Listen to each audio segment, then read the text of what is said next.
kesehatan dan keimanan. Semoga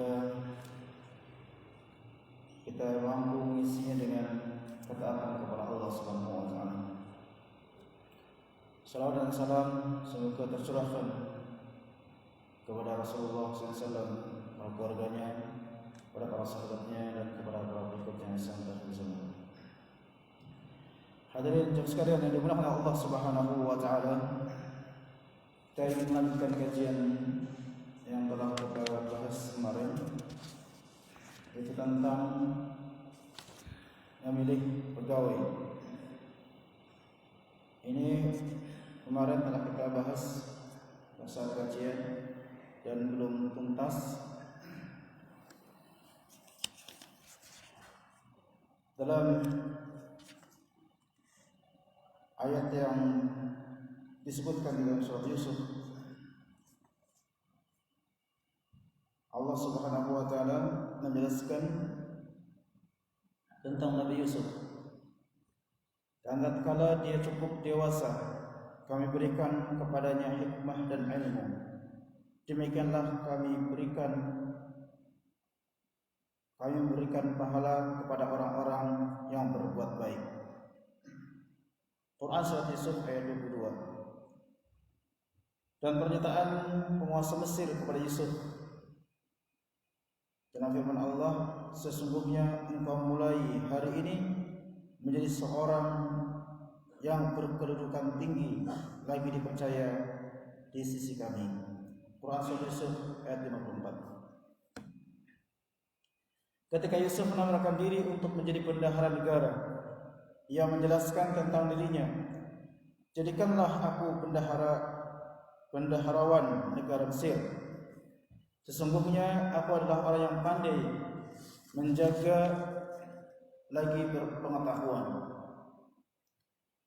Quran surat Yusuf ayat 55. Di sini kalimat orang yang pandai menjaga mengandung pengertian dapat dipercaya, sedangkan kalimat berpengetahuan mengandung pengertian kemampuan untuk mengemban tugas itu. Selanjutnya kita harus menjelaskan pengertian kuat dan percaya.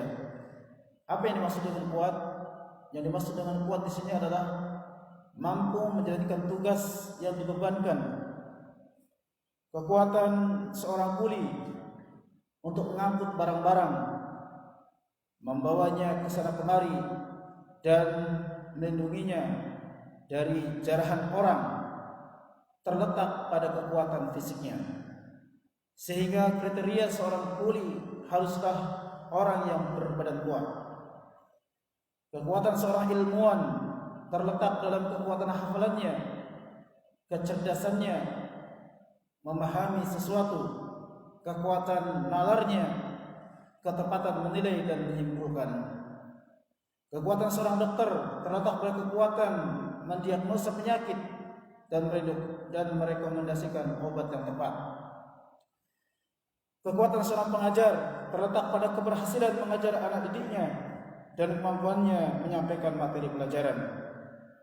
Kekuatan seorang arsitek terletak pada kematangan perencanaan dan keterampilannya menjalankan rencana tersebut.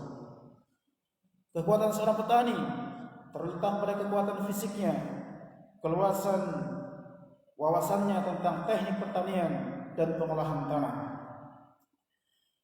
Kekuatan seorang pemimpin perang terletak pada kekuatan fisiknya, penguasaan teknik berperang, dan nyalinya yang besar.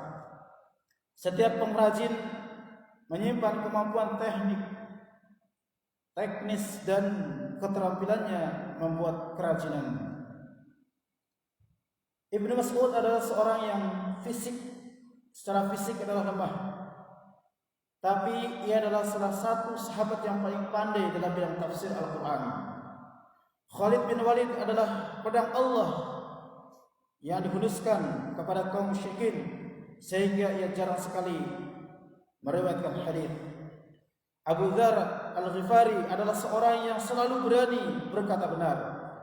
Sungguh dari zaman dahulu hingga nanti tak banyak orang yang sejujur Abu Dzar. Walau demikian, ia lemah ketika berhadapan dengan kepemimpinan. Bahkan Nabi SAW pernah berkata, "Wahai Abu Dzar, menurutku engkau adalah lemah, tapi aku menyukaimu seperti aku menyukai diriku sendiri. Jangan pernah memimpin walau hanya di atas 2 orang, dan jangan pernah mengelola harta anak yatim." Hadis riwayat Ahmad. Penjelasan kami di atas akan kami kuatkan dengan dukungan pendapat dari Ibnu Taimiyah dalam As-Siyasah Asy-Syar'iyyah fi Islahi Ar-Ra'i war-Ra'iyyah, yaitu beliau mengatakan kekuatan dalam setiap bidang berbeda-beda.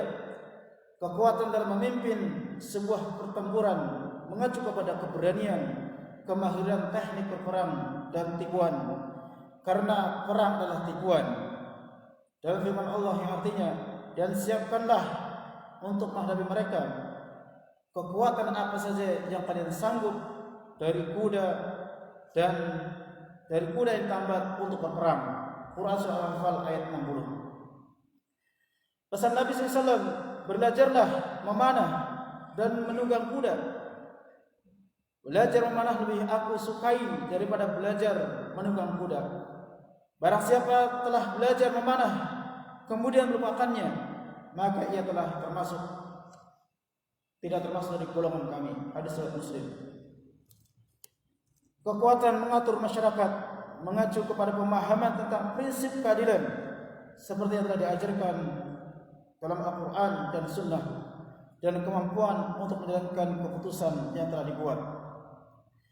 Sedangkan kriteria dapat dipercaya mengacu kepada rasa takut kepada Allah, tidak mengobrol ayat-ayatnya, dan tidak takut terhadap tekanan siapapun.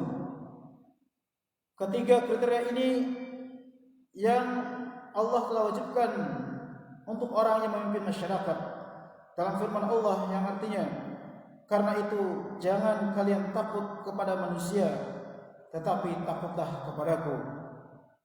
Dan janganlah kalian menukar ayat-ayatku dengan harga yang murah. Barang siapa tidak memutuskan menurut apa yang diturunkan Allah, maka mereka itu adalah orang-orang kafir."